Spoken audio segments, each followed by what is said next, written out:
Well, first time we've spoken since Chris Lyons joined the club. Just tell us a bit about that deal. When did you realise that you might get him to the Memorial Stadium? Yeah, got a call a few weeks ago that he's the lad's desperate to get back to Bristol. He's got family in Bristol, and being able to pick a player up of his calibre that knows the club, knows what the club's all about is a great little coup for us. And he comes in with the chance of, he's on loan till the end of the season. And if he wants to stay at Bristol Rovers, he's got to produce the performances like any player. So, no, really delighted. Obviously, the location's a pull for Chris, and we all know what he can do from the first time. But there's no doubting his hunger and playing in the conference from League One. He got his heart and mind straight away. He wants to be back at the football club, wants to be back in the Bristol area. So, and the key thing for me is that he knows the football club. And knows what the expectations will be. And, the expectations probably when he was playing here was sky high, so he can he'll know what that's all about. So with him and Jermaine back in full training, it gives us a couple of players with the experience and nous of big games, which is when you come into the business end of the season's key. Has it been?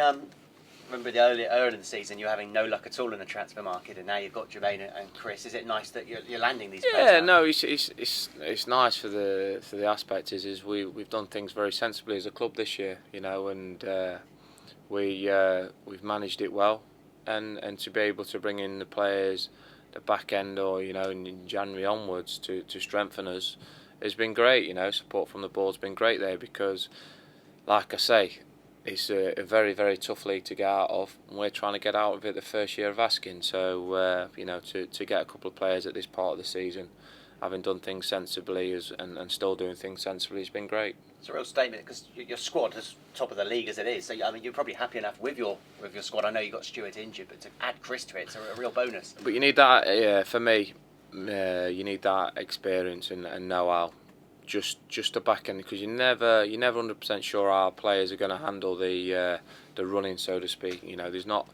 You've got some players in our team that's done promotions and knows what it's all about, but it's also you're still not always 100% sure of how the players are going to react to the big games, and we've got 8 cup finals to go. Previously, we've done fantastic. To get ourselves in, 2 points at the top. I know Barnet have got a game in hand, and the other teams have got a few games in hand. But we're going to enjoy it. That's for sure. We're not feeling like the world's on our shoulders and the pressure's on, because nobody puts more pressure on than myself to my players and myself anyway. So we're going to enjoy it. We're going to embrace it. Like I say, the whole season we've tried to embrace the challenge and get it and make sure we're not disrespectful and make sure we go about it in a professional manner, and we've done that so far. Going to dust the cobwebs off the following question. You're looking to bounce back from a defeat. What's been the reaction from Saturday?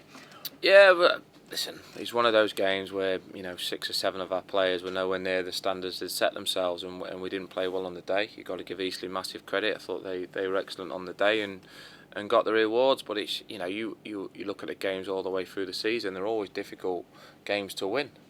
You can't.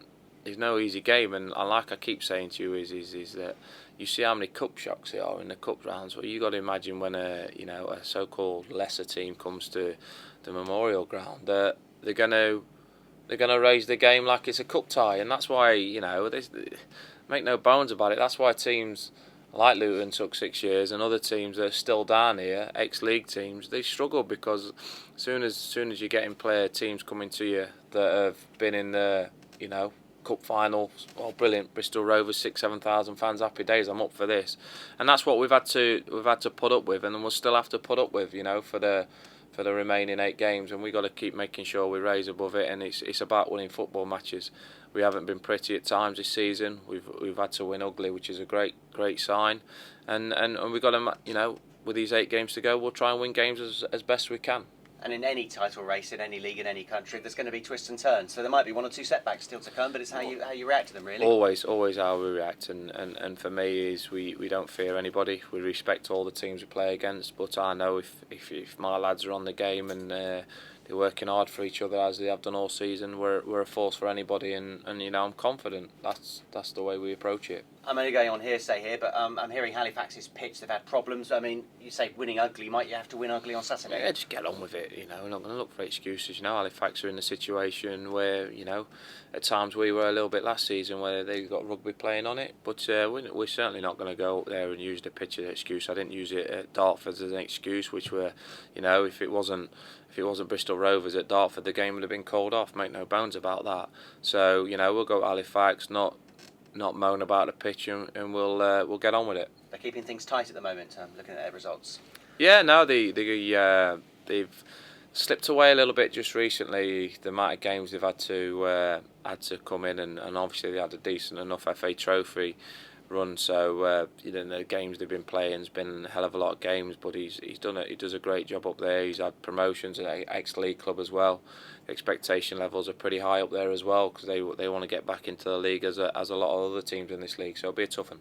And Adam Dawson, is his loan going to be extended into a third month, or is that yes, still work in progress? we're on the paperwork now to get that extended. Where it'll be up until the Dover game. We're going to work it after the Dover game. So pleased to keep him on board. He's done well since he's been at the club.